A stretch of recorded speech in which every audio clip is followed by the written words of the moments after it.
Buat apa vacuum cleaner tuh mahal-mahal ya? Ini aja mampu membersihkan ruangan temen-temen yang tak terjangkau ya. Ini harganya tuh Rp35.000 aja, apalagi temen-temen yang punya kendaraan mobil lah. Ini tuh simple banget ya, bisa dibawa kemana-mana dan gak banyak makan tempat yang pastinya. Jadi selain jadi vakum, ini juga bisa buat membersihkan vakum itu sendiri pakai alat kipas ini atau alat tiup ini.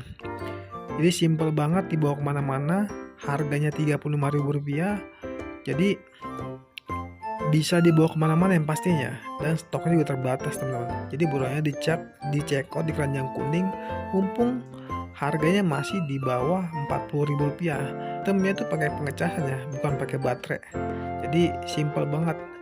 Buruan dicek out di keranjang kuning sebelum kehabisannya teman-teman, karena stoknya juga terbatas dan ini simple